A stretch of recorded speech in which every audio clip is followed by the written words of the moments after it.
Welcome everybody to the Real Shocks Podcast. I'm your host Rob with his two co-hosts, Double D Dave and Lucas Maximus. We're going to Yo. jump right into the movie news today, and I want to discuss what is going on with Zoe Kravitz claiming to be talking about racism in Hollywood, and we're going to go ahead and discuss that here and now. I'm gonna say racism, but it's really hard for us to roll with you on that because at this point, it's a Me Too movement. It's a fucking Me Too movement. It's literally a Me Too movement. How many people can say that right now? Yeah. Yeah. But yeah, I think. I mean, yeah, I don't know. So we'll see. Luke, I'm sorry. Could you just repeat your point though again about? Just please repeat it for me. Oh yeah. Well, my point is that like nobody thinks that Zoe Kravitz looks too black. That's the thing. Like she doesn't. Like I can believe. I believe that a casting director might think she might be just because they're weird and have hang-ups. I can absolutely believe that. Like I did tech support for casting directors. I 100% can believe these fucking honkies, these fucking crackers, these complete lame ass white collar dipshits and their bottom feeding suck up interns well into their 30s who don't say shit. Right. I can believe that they'll just agree that she was too urban, but broad scope, Broad span. no scope on a set. If I was like, is Zoe Kravitz too urban? It's like, absolutely not. What are you talking about? She is college brochure black. Right. She is the type of royalty. She is the type She's of Harvard black you put on the college brochure for Colorado State black. to be like, we celebrate diversity here. She is one of 10 black girls in this whole school, but we celebrate diversity here. You agree with that, Dave? What? Hell yeah, I agree. Because like he said, college brochure black. Like, bro, when you think Zoe Kravitz, you think blackish, you think mixed-ish, you think high-level TV, high-level movies. Okay, like he said, if someone does say she's too urban for the role, what role were you specifically fucking going for, lady? Like, what was this role? Who were you trying to play? Dark Knight Rises, apparently. Yeah, So I'm I like, think Which is all about a fucking city. So it's like, what do you mean? Which that doesn't make sense. It's like it's a movie about a city. Who was she trying to be? Rachel? I think she was actually trying to be Catwoman. Anyway. She got Catwoman though. Yeah, she got it. She got it. So that's the thought process on this. Like, okay, if you got the role you were going out for, you should have just shut the fuck up and took the check, because right now they're gonna hit you with a slander lawsuit. I mean, if they're smart, I'd smack her with a slander lawsuit. Let's go ahead. Get my well, like she said, she doesn't blame Christopher Nolan. She kind of just said it's somebody who knows someone knows someone who knows somebody who knows somebody who knows somebody. You just put a dark shadow over the whole studio, though. Yeah, did I? So no, not you, her. Like, she put a dark shadow over the studio when she called it racism. When you use the black card, bro, you gotta be sure, because not too many people are gonna come to bat for you, especially on the other side. So this right here, it doesn't seem like it was too much of a red flag. It seems more like she's going off of high emotion and the times right now, because again, what role were you going for to where you were too black for the role? Because if you were going for Catwoman, then what the fuck? Right. So here's another what the fuck I would say is going on. I didn't even know about this. Did you guys know that Joaquin Phoenix is going to be Napoleon Bonaparte in Ridley Scott's new film? I did not know this. This gives me a big holy shit. That's pretty cool, because Joaquin Phoenix is awesome, but then it gives me the holy shit because it's Ridley Scott, and Ridley Scott really likes to wine and dine history before he goes and fuck it. You know what I mean? Would you mind loaning me some of your lipstick, Mom? Because I want to at least look pretty the next time you decide to f me. Yeah. So I think it's a real toss-up whether it's going to be any good, because it could be. He's got that. He could be, but. What if Braveheart? You sent that photo. You sent that article of the Joaquin Phoenix Napoleon Bonaparte movie. And the thing is, like, on a first glance, I'm like, yeah, I can see that he's a really good actor. But like, He's I could 5'8", only just, so I you can only know. just see He's Joaquin 5'8". Phoenix dressed like Napoleon. It looked like a Halloween costume. was. It's like really hard to separate. The I think idea that's because we know him from I'm so many checking other Napoleon's roles. height. Napoleon was 5'6", so Joaquin has 2 inches on him. Okay. so he's close. Which Close. again, as historians will tell you, that was the average height for a male at the time. Like 5'6" was the average. So everybody Napoleon was running around not like little particularly Taiwan. shorter than most men at that time. So are you saying that the Napoleon complex that a lot of people talk about is not real? Yes, I think like because again, if I'm not mistaken, I think that's some shit the tall short people thing say. was like a propaganda piece by the British because they just like had an idea that like Napoleon was just a deeply insecure man, which he probably was. Because if I'm not, I mean, his whole story is really interesting, and I am interested to see what the modern perspective of Napoleon is, because Right. because he's like obviously he is like a significant figure of French history, but he also like he was he was a modern emperor. He like conquered lands. He basically did really like his whole war plan was like pretty heinous. Right. But it wasn't any different than any other leader at the time. He just happened to be the most successful at it. So it's like, are they going to go the angle that like he was like a great man or a tyrant, or are they going to try to like split the difference of sort of just showing that like he was a product of his time, deeply flawed, probably a little fucked up. They're gonna make him a savant.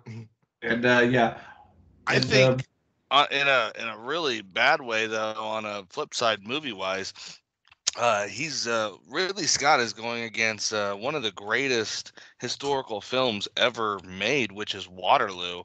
For those of you who don't know, this is like a really accurate movie. They actually had the Russian army do the reenactment of the it's actually 1970s Waterloo.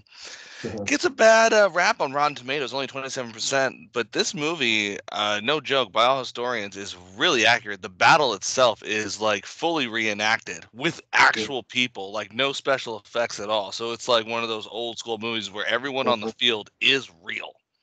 Yeah. So I'm interested to see if Ridley Scott can how he's going to top that.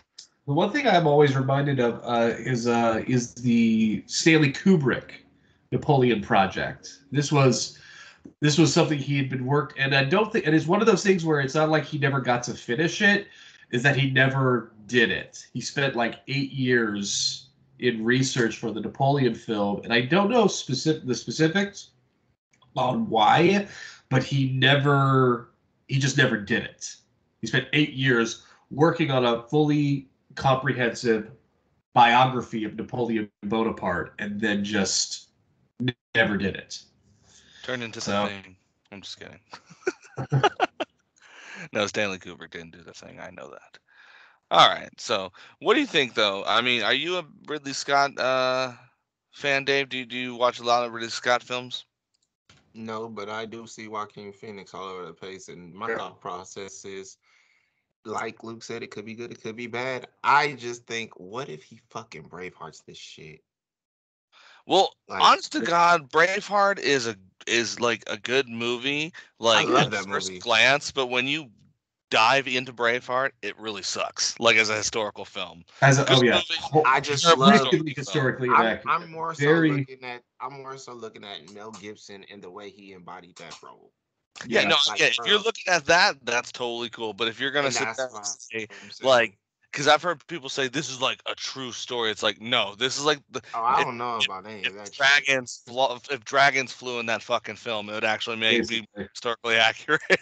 It's also it's like it's accurate the same way as like 300, because it's like, as much as we like, the Scots got their freedom. Eventually, they would eventually just like decide and like, we're gonna rejoin the English. It was such a futile rebellion against England that eventually they just, for financial reasons, came back. But on another note, with Ridley Scott, go ahead, Dave. I think my main point is if the directing fails, the acting may save it. The film. Well, see, if that's the the directing thing. and the historical accuracy fails, the acting itself may save it. Oh, well, this is actually really quite common of Ridley Scott's films, because I was just going to say a film that does demonstrate that very well, that is historically inaccurate but really well, is Gladiator, that Ridley Scott did. That is one of his I did see that. one of his more known films. He also did like Blade Runner. He did Alien, of course. It's one of my favorite films of all time. I saw that now. But then he did what's that one with Christopher Columbus, 1492, or is that what it's called, Luke? The one with about Christopher Columbus. Oh, Christopher Columbus. Wait, hold on. Which one was Christopher Columbus? It was the one that Ridley Scott did about Christopher Columbus. It's like 1492. Oh God, hold on. Let me see. I don't remember that one. Hold on. Let me. That one I think eluded me. Ridley Scott. Christopher. I haven't seen it, so I can't speak to it. 1492. Okay. Yep. Conquest of Paradise. Conquest. Oh, with Gerard Depardieu. Only Columbus we celebrate is Wallace. That's the only Christopher we celebrate. Have you seen this film, Dave? Have you guys ever seen this film? I've never even heard. The only Christopher we celebrate is the Wallace. I told you that. But okay, if you guys know anything about Christopher Columbus, and I know Dave does. Well, I know you know why we don't celebrate it. I don't think you can ignore about Christopher Columbus now. But whatever you think about Christopher Columbus, this is exactly the opposite. This paints him in the best way. Like, instead of as a child murderer, he is kissing babies naked in a river, talking about how you slave natives. There is a full-blown cartoon movie about Christopher Columbus. Up the asshole, bro. There's a full-blown Christopher Columbus cartoon, and it's like he goes, and it's like he has a he has a termite best friend. He has a bunch of little animal friends that help guide him to go to the new world. It's such a fucking ridiculous movie. Was like just like he's in that same animation as the Bible Tales. Huh? Pretty much. Is it in the same animation as the Bible Tales? Bible Tales, that shit. Oh no, I thought you did like the Bible Tales. Because 1492. No, I'm saying is it in the same animation style? Because I may have seen that one. I watch a lot of those little fucked up cartoons. Well, what's funny is that I recently saw clips on YouTube, and I didn't realize how fucking garbage the animation was. Apparently, it was a Polish animation that they dubbed into English that I saw here, but you don't even know the insult that Ridley Scott tries to play on you in 1492. He literally plays to that propaganda of Christopher Columbus saying the world is round. Right. It's everyone already fucking knew that. Everyone already fucking knew that. He didn't come up with that idea. The one thing he thought was that like a pair. That it would be quicker to get to India going the other way. Right. And they didn't realize that there was a whole fucking landmass. So that was it. That was his only. That was his only gamble, because everybody else went around from Africa. He was just let's just go straight that way and we'll come back, because I don't think at that point nobody had gone that way. But he also thought the world was more shaped like a pear. He actually believed this. He actually believed it was more like a pear shaped. Yes, he was part of a scientific community that actually believed this. But we're getting a little too hung up on this. What were you saying? You were the Scientologist. He was a Scientologist. At his time, for his time, he was. That just goes into so much of the logic. So Entertainment Weekly has apparently rated every single Batman movie, including both Justice League. They're going. Okay. So we're talking all animated films and everything. No, they consider the best. They consider the best. So let me just read these off, and I want to hear what you guys. Is it worst from best? It is actually best from worst. Okay. So go opposite for us. Do it opposite then. Go from the bottom up. Oh, you want me to go from the bottom up? I'll go from the bottom up on what they say is the worst Batman movie of all time. So the worst Batman movie they have of all time is, unfortunately, Batman and Robin 1997 with a C-. That's I'm not mad at that, bro. It's bad nipples. Yeah. We talk about this all the time. Is the bat nipples in a super crotch? Who does There that? were I just remember like way back there were a couple of nerd critics that were trying to reevaluate Batman and Robin. They were wrong. Yeah, that's the thing. Like I think I actually think the goofiness of Batman and Robin is I cool. loved it. It's just that the rest it's just really bad. It's Right. just really boring for But- most of Rob the said it's all puns. It is pretty much just all puns. Yeah. Pretty much. But here's the next. But see, this is why I'm confused on this one, because the next one kind of is insulting to me personally, and I would actually say that one, Batman and Robin, goes above the next few I'm going to mention here. And I'm Okay. sure Luke already knows, which is Zack Snyder's Justice League, Okay. and then we go up from there to Justice League to Batman versus Superman: Dawn of Justice. Uh-huh. Yeah. Yeah, those are ranked over the Batman and Over Robin. that one. You know what's the funniest thing? Because other like, ones are kind of dead at. Go for it. I really don't like either movies. They're both too long and really boring. But the Zack funniest Snyder. thing is that like in Batman vs Superman, the Batman stuff is actually really good. It's good Batman stuff. If it was just Batman versus Superman, it would have been a good movie. Right, they had to ham fist the whole. But well, the Superman stuff is also bad. Like this, all of the Superman stuff sucks.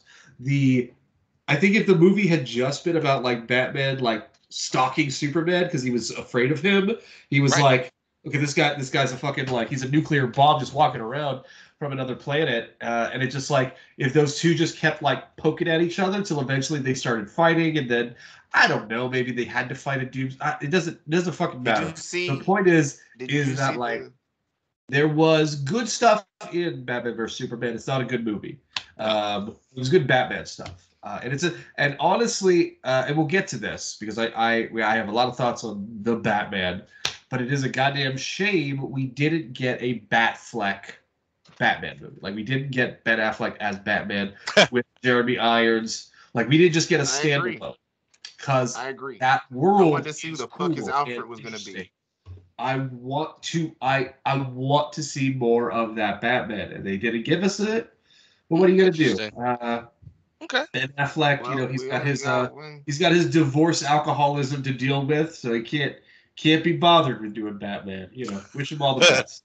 He was banging what's her face, Aria de Armas, most beautiful woman in the world, getting her Dunkin' Donuts every day. Like that's the fucking life, man. I can't blame you for not wanting to be a Batman movie and have a bunch of internet nerds talk shit about you. And you could be up in Boston getting donkeys and banging Ana de Armas. Like, if I'm sure, like, you fucking won, Ben. You fucking won, Ben. You don't have to do this shit. That's fair. Game recognizes game. Game recognizes game, Ben. Okay. I'm gonna take this back anyway, to. Okay, so Justice League. Next ones. What are the next ones? No, Dave's got to go here. Dave, how do you feel about that over Batman versus Robin, the Justice League films? I'm not happy about it because I feel like the Justice League films were a shot in the dark compared to what the comic and what the animated version brought to us. Right. Like you guys were completely in the dark about that shit. Like, what the fuck were you doing? Right. Too much of nothing in the middle of the story. And like Luke said, with the Batman versus Superman, if they would have stayed true to the comic and true to the animated version, there would not be an issue. There wouldn't be an issue. I mean, I would have nothing to say, but that's not the case. So I'm giving it 2 thumbs down on this fucking list right here already. Right. Like, what are they doing?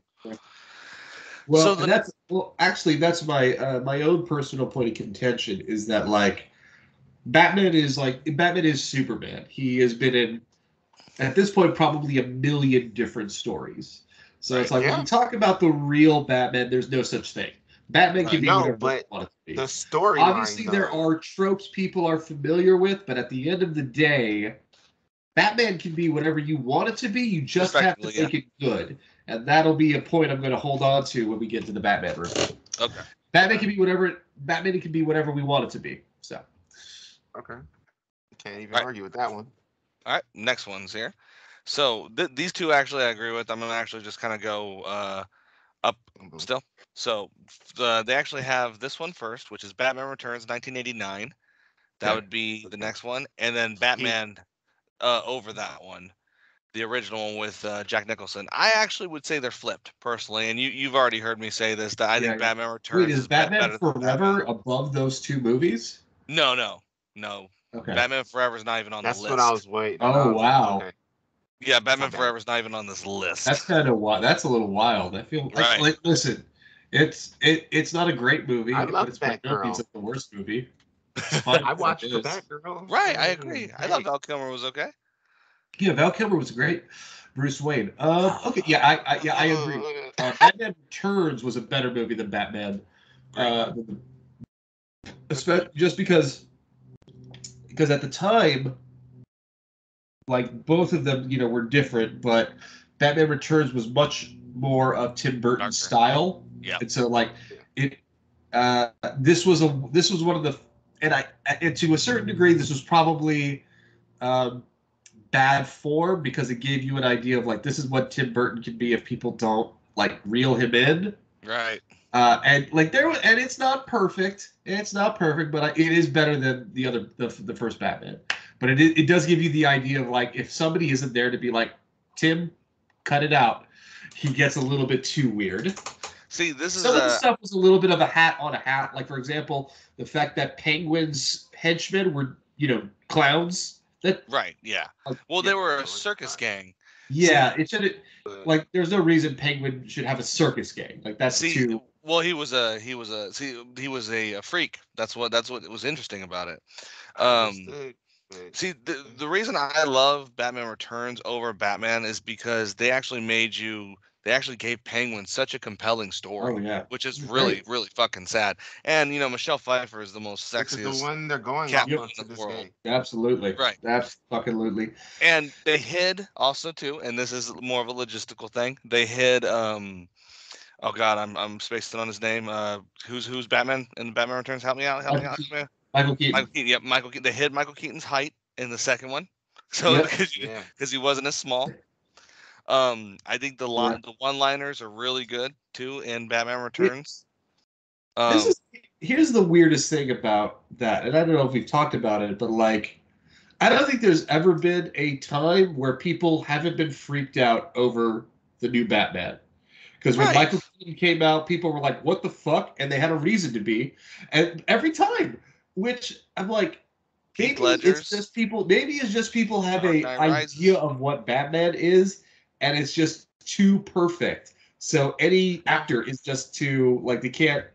It just doesn't like. Yeah, I see what you're saying. I love Clooney. I'm sorry, I love fucking Clooney. But then again, they do really get some love. Well, actually, you know what? Christian Bale was the one time I don't think anybody thought it was weird because like nobody cared about Christian Bale to begin with.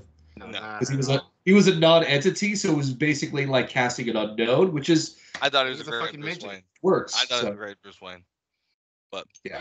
He's all right. Anyway.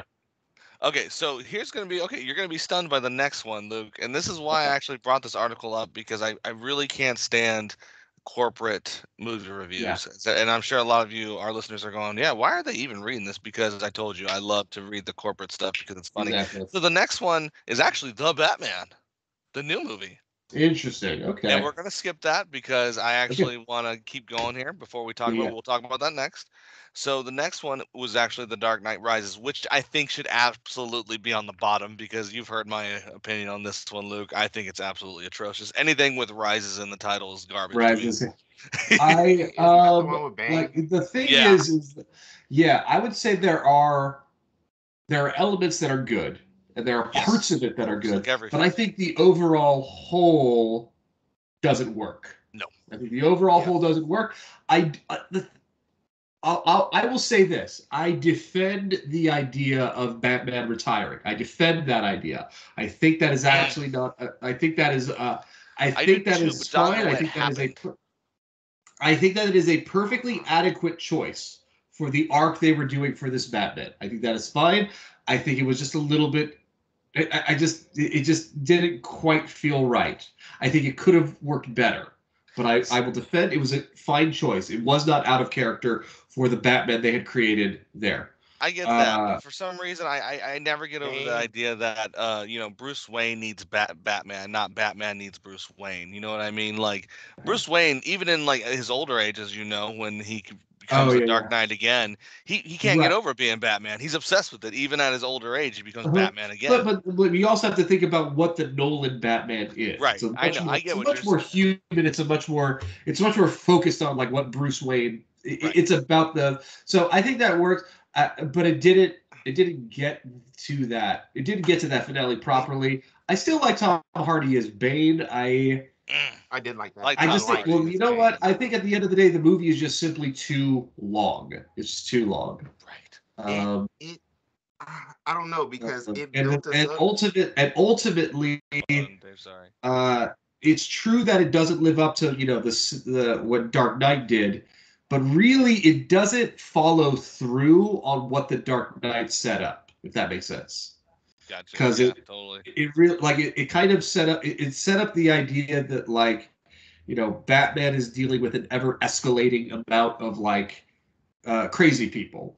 And that his relationship with the city is going to be complicated, and he can't always be like the good guy, and that his ideas on what will make the city better aren't always correct. So it's like, I think you're exactly, but it's like, and it's sort of like, where do we go from there? And then the Dark Knight didn't do any. Dark Knight Rises didn't do anything with that. It didn't conclude that weird sort of sense of but I completely agree, because it seemed like they were building us into another Batman and Robin movie, because the deputy who was running around helping him the whole time, he was supposed to be the new Dick. That was a great intro to Robin. I really wish we get a new Robin. You know what? I will say here, I like Robin. I do too. I've liked the Robins. I think I would love a Robin origin movie. Yeah, I would love to see him. I would love to see him go for Robin and Nightwing. The Nightwing origin movie. Honestly, I would just like I would like a Bat Team movie, which is like Robin and Nightwing and Batgirl and Huntress and like the Batman. The animated film. Or just Finn. Okay. I would love a movie that is about like the Batman team, because that is a great dynamic. But anyway, Dark Knight Rises, who gives a shit? It did, it was a huge disappointment. It was also vaguely fascist. Have we talked about that? Yeah, right. Bane comes in saying, talking about how, the oligarchs that control Gotham are destroying the city, controlling everybody, putting people in jail unlawfully, and he's the bad guy. And the finale is a bunch of cops storming and destroying this revolutionary group. Like, this is the most CIA-funded movie that has ever existed. All right, Dave, what do you think about that? This was at like the height of the Occupy Wall Street movie too. So you have a character that is literally saying that, like, we are going to destroy these people who control your lives and hurt you and destroy. And Batman's like, I'm going to stop that guy. And I'm going to get all the cops in the city, and we're going to stop them from making people's lives better. See, that's why they killed him off at the end, because he was really a useless Batman. But that's me. Anyway, Dave, what did you feel about the Dark Knight Rises? Like I said, I just feel like it was building us up to a new Batman and Robin film that we didn't get. Like Luke said, it just didn't. It didn't execute what we were looking for as fans, as Bat stands. I didn't get what I was looking for with that movie. I love Tom Hardy as Bane. That was the best Bane I've seen since the very first one we got introduced to. But it just there was one from the Batman and Robin. Remember? I mean, Batman Forever. That's the one I'm talking about. Yeah, because that's what I'm talking about. That's the Bane is actually really smart. Yeah, Bane is actually a smart character. Yeah, but that's why I said it was the best depiction of him that we had so far. Last thing that I've never gotten over is that the finale where he's driving the bat flyer thing out into the sea, and it's like he has the bomb, and he's driving the Batwing, and like the thing is you see Batman in the thing, and it's like it's him in the shot, and then it's a wide shot, and and then it's an explosion. Yeah. Now, eventually they're like, oh yeah, there was a mechanism or whatever, but it's like the editing is literally like he's in there. Right. There's no evidence that he got out at any point, and then it explodes. It's literally, it reminds me, this is the stupidest thing. It reminds me of like the episode of Bob's Burgers where Bob's Burgers' wife was like, I'm not the killer. She's doing a dinner scene, and she tells everybody she's not the killer. And then at the end of the movie, the end of the play, she's like, I'm the killer. And the whole audience is like, that's not a mystery if you just lied to you. Just right. Like, you can't just do, like, the editing wasn't even deceptive. It was, like, anachronistic. It was, like, a editing fault. It was like, boom, now he gets the Lazarus pit. Like it happened.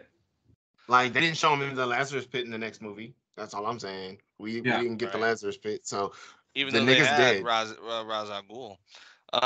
So here's the one that's over this one that actually tops The Dark Knight Rises, which I actually agree with, and I don't have much to say about it, but I love it, is the Lego Batman movie. Lego Batman. Yeah. Can't be mad. Yeah. Can't be funny. It's fucking hilarious. I like it. Great soundtrack, too. Great voice actors. Yeah. Oh, yeah. Great cast. Great Batman. I can't. Yeah. I gotta say, much to say about it. You both, should everyone both me and Casey saw it, like, I think it was on a Saturday matinee. Was a bit weird. We were the oldest dudes in that theater. It was just a bunch of kids and their parents, and were like, okay, this is a little weird. All right, everyone loves Batman. Everyone loves Batman. Luckily, I watched it at home, so I didn't have to go through that. But yes, that was a great fucking film. Both of them, honestly, because when they introduced Lil Dick, I was like, this shit is hilarious, yo. Right. I was like, this shit is hilarious. And he's giving Batman exactly what he needed. He's giving Batman the love he needed because, goddamn it. Love like Batman. Yeah. I mean, it even gave us that weird relationship that everyone was talking about in the 50s. Like, are they gay? Nah, bro. Right. And here's the next on the list. I think we're all going to agree should be flipped. And again, this is why I would say this article is absolutely bullshit. Entertainment Weekly. They have The Dark Knight next, and then over that is Batman Begins. Now, granted, Batman Begins I do like, and I know a lot of people don't like it. I do not think it is better than The Dark Knight. I also disagree with the list, but I do think that Batman Begins does things better than The Dark Knight does in some aspects. But I just think that which actually I will again also elaborate on the Batman. We talk about the Batman, but yeah, it's certainly in terms of cultural impact. I think The Dark Knight is immediately can't even compare. What Batman Begins does a little bit better than Dark Knight is that it focuses on Batman. Right. Batman Begins is a movie about Batman. It is a realistic introduction of two. Yeah, Dark Knight ultimately is more of a ensemble crime drama about this terrorist anarchist and how it affects it's about how a radical element that is attempting to what Batman is. It's what happens when that Batman's justice, he's chaos. Exactly. Basically. It's and so I would need to rewatch it. I'm curious how much perhaps doesn't even hold up these days, just because it's like we're in a very different world from 2008. If you think about it, we're literally 2008 Dark Knight, 2005 Batman Begins.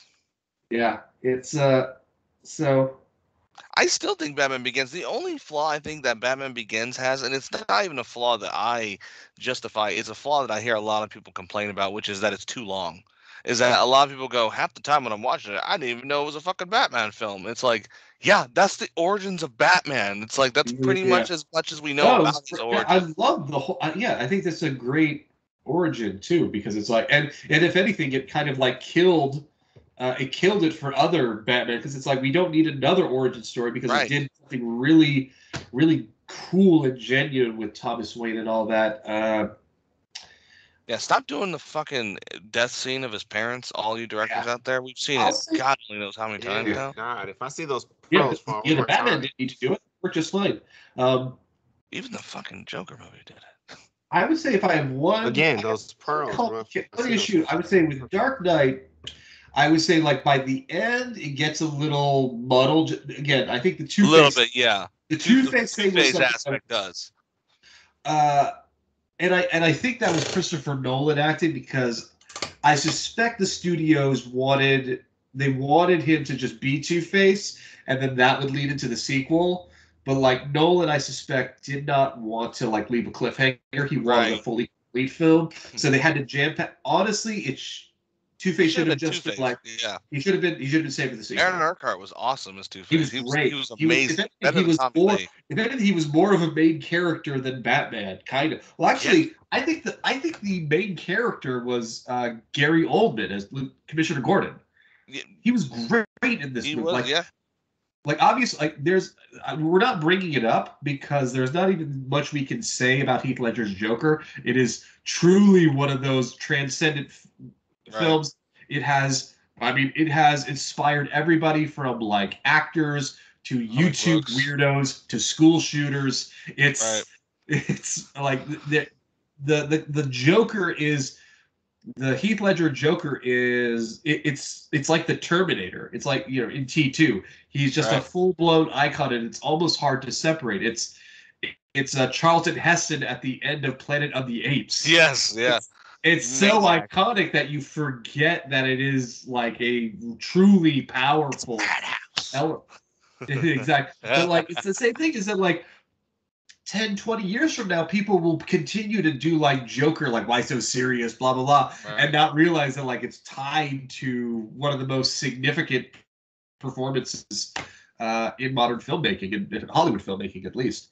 But yeah, my point is that like Gary Oldman's Lieutenant Gordon is like amazing. Like he's such a guy like stuck between such fucking crazy forces.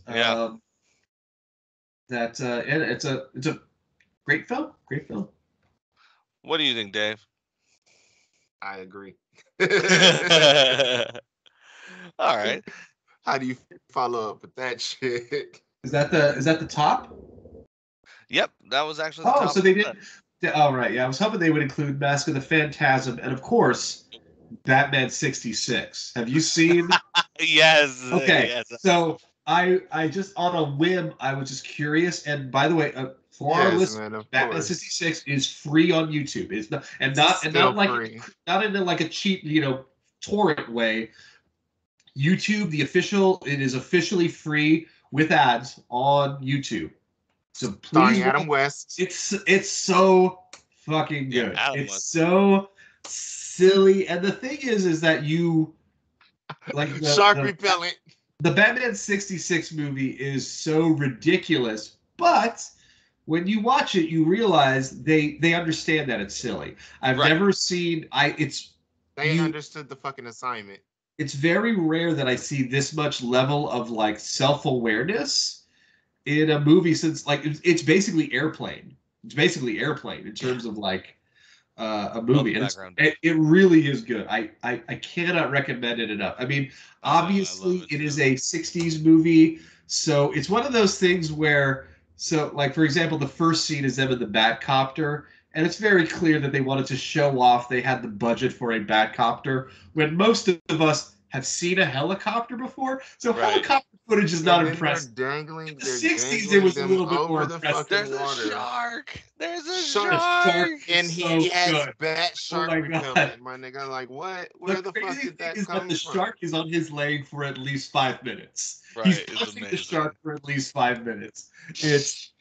You gotta love Adam West. And that's what I love too, because like in my head I thought like, oh, the shark repellent was like a deep cut. No. First 5 minutes, we get the shark repellent. It's amazing.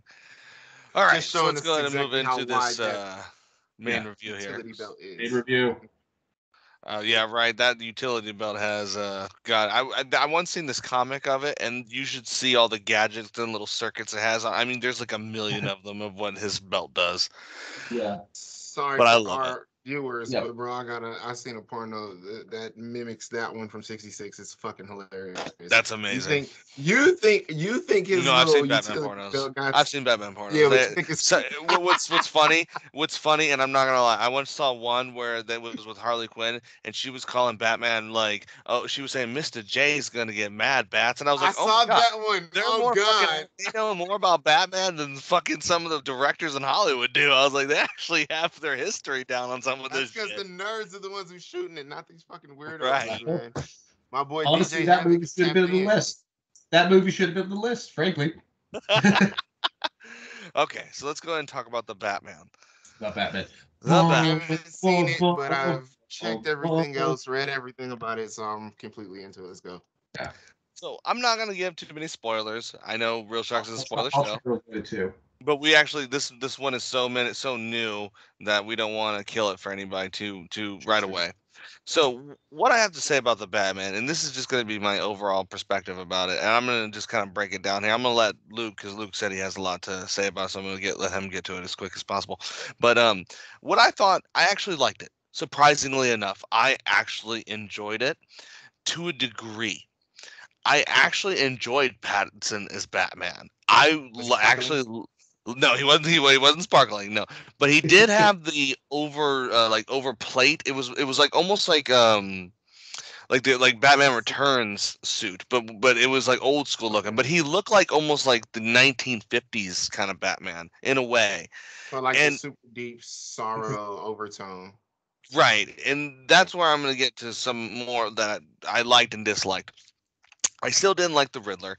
I thought the grittiness was good, but again, like I said originally, I was kind of worried that this whole idea of making Batman even more darker, to the point of making it more grittier, is going to lead us to do some like BDSM kind of shit, and that I didn't see that there, but it was still kind of like, coming. Okay, it's coming here, you know what I mean? We're getting there. We're getting to that point. And it's like I enjoyed it, but there was parts of it I didn't. I liked Colin Farrell's Penguin. I thought he was okay.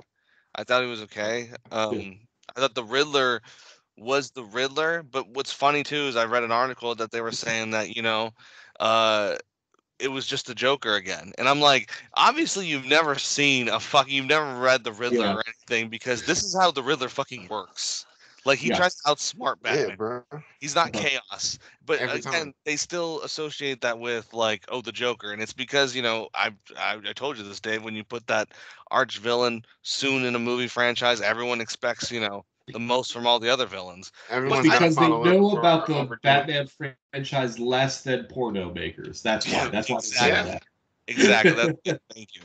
But overall, I thought Pattinson was good as Batman. I thought the music was good.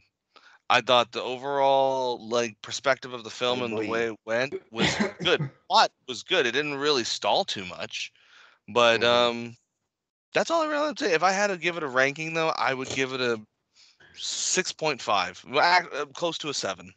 So for all people on YouTube, you're giving it a 7. It stands with other Batman films. It does. Okay. It has its own charms, but then it has its own drawbacks too. Like I didn't really care for I liked Pattinson as Bruce Wayne, but he is doing a Bruce Wayne that we don't really see too much, and it's almost that like year one Bruce Wayne where it's just everything is really sad, and it's good. I liked it, but I don't know. There was just kind of, like I said, there was just some parts of it I was just like, oh God, it's really over the top here in some of it.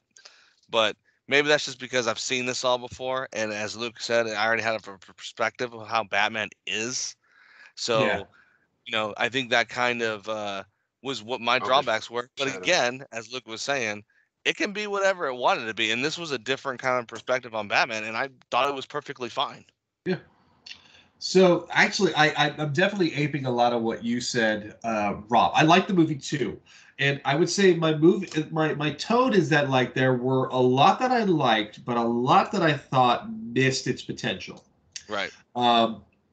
Again, loved Robert Pattinson as Batman. I think he was good. Playing him as this this creepy shut-in is like, okay, that's great.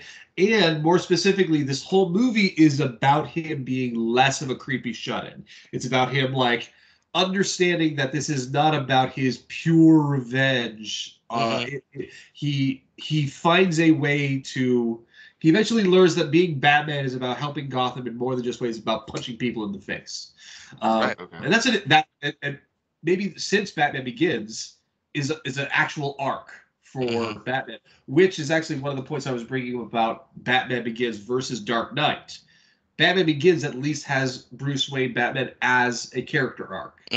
Dark Knight, he is more or less static. Ultimately, he kind of adjusts his worldview, but he's basically the same throughout the whole Dark Knight. Yeah. The thing about the Riddler is that like he is absolutely a matter of diminishing returns. That first scene where he is stalking his first victim, that tension, it is so creepy. It is creepy. It's creepy and good, and then but as it goes on, like the other victims, as he does it, it becomes less and less, and especially when it's like starts, 7. That's the thing. I get you want to ape 7.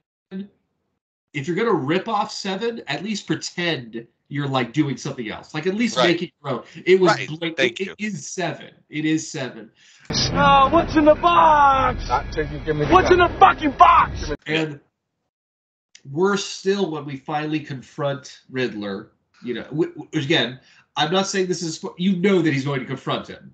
Right. It really does like lower the bar. Like because I'm reminded of when Batman met the Joker in Dark Knight. It's tense. It's this reckoning. It is everything you want, and it like really escalates. But this film, it kind of was like whatever.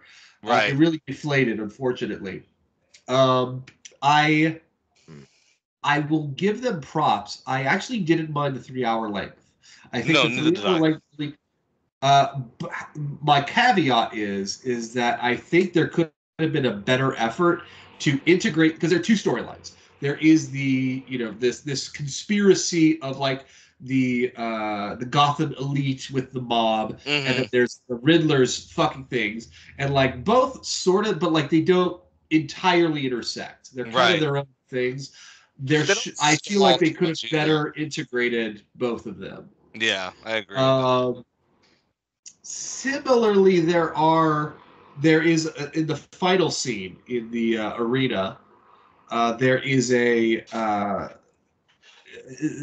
grittiness again. Actually, that's another thing, because I kind of want to bring up to that final scene, because it meshes all of the grittiness, because there's a lot of different types of dark. In this movie, there is a Saw 7 like yes, I don't like that really. Gross horror film dark, and then a more like crime noir dark. Don't mind that. And they don't quite mesh together. Right. I think the thing is, if this was a comic book, they probably would work fine all together. In this case, it just feels jarring. Like some of the shit just was like, this doesn't feel like they belong in the same movie. Right. Especially at the end, and I'm going to spoil it a little bit, but there is and I won't say too much, but it is essentially evoking the horror of a mass shooting. And listen, obviously our comic book movies are our only cultural relevance anymore, because we've destroyed our culture as a people. And so comic books are all we have. So obviously we need this as an anchor. I get that superheroes can deal with mass shootings, but like this, it didn't feel right. It didn't feel right for the story, because it's like, we're dealing with like that. It just doesn't deal with comic bookness. Having to deal with like a group of lone wolf mass shooters who are encouraged on like the darknet Twitter. It's some of that there was potential in it, but it didn't work. That was another. By the way, Dave, Paul Dano was awesome. Paul Dano, he's a great actor. Sorry, I just want to say this too. Zoe Kravitz was great. She was great too. Right, was great as Lieutenant James Gordon. And I'm just kind of going back on what we were talking about in the first half of the show, the whole racism. One other point is that I liked Andy Serkis as Alfred, but that relationship I think was like weird, because like midway through there is a reckoning between Batman and Alfred over stuff. But at that point, it didn't feel earned. It didn't feel like we had built, which is, which I know I said I like this movie, but that's actually one of the worst things. One of the things I hate about long movies that feel long but have things that they don't develop. Because it's like you spent all of this time. You're spending all of this. I have swamp ass in the theater. And you can't develop this key relationship, what might be one of the most key relationships, Alfred and Batman. Right. And, anyway, but which again comes back to missed potential. Overall, the thing I liked most about the Batman, Pattinson. The thing that also made me the thing that made me dislike it the most is that this is one of the most modern Batmans that feels like a comic book Batman movie. It is not like the Dark. Yes, it's very not noir. like the Dark Knight, where they are trying to make it feel like it's a realistic crime drama with a superhero. This is a world that exists in a comic book world, and is moving through with real life stuff. This is the one, and it's very good at that. However, the tone doesn't all mesh together, which is what a comic book movie should do. It's the beauty of comic books. The things that are great about comic books is that and especially Batman comic books, is that they take all of these elements: pulp, noir, horror, drama, comedy, all of this stuff. They take it all and they push it into a single entity that you can read on the page and enjoy and feel like it's a whole that all makes sense. The Batman doesn't quite do that. It feels like a lot of pieces meshing up together, and they sort of squeeze in, but they don't. So what would you give it overall, Luke? Oh, definitely like a 7 out of 10. I will also say this. This is the second time Matt Reeves, the director, has taken a franchise nobody has really asked to bring back. In this case, Batman. In this case, another dark Batman. Before that, the Planet of the Apes. Right. And has injected it with vitality and nuance and intelligence. And I'm very excited for the sequel, because I'm assuming there's going to be a sequel. So I will just say, make that motherfucker do 90 minutes. For the love of God. You can do your story in 90 minutes, you fucking asshole. I just want to say, last thing before I move on to Dave, is I got nothing tonight. No? Okay. Well, I just want to just really, really just kind of emphasize how impressed I was with, and I'm going to say this really going off, and I know Steve's probably listening to this, breaking everything in his room, but I know he's going to hate it, but I really did dig Pattinson as a young Bruce Wayne Batman. Like, I really did. I thought he was great. He's really good. I thought he was good. Oh, actually, this is can I talk about like my favorite scene? Yeah, go ahead. When they introduced the Batmobile. The Batmobile I liked. I enjoyed that shit was fucking fire. Yes. Oh my God. I enjoyed it. That was so realistic, cool. Very realistic. It was so cool. Oh my God, it was so good. I agree. I love that. I love that Batmobile. I love that Batmobile. I know. I actually liked it more than Christopher Nolan's Batmobile. Oh, absolutely. Yeah. It's better than a tank. Muscle car with a jet engine. Right. Yeah. I know. It was amazing. And you know that wasn't a jet engine because Bruce Wayne buys something always better. Anyway, all right. So that's actually been the Real Sharks podcast with your host Rob and Lucas Maximus out there in Cali, and Double D Dave. Hey. And we're gonna say we'll catch you on the flip side. Real quick, guys, I gotta make a correction that I did a mistake, so just bear with me for a sec, okay? Cool.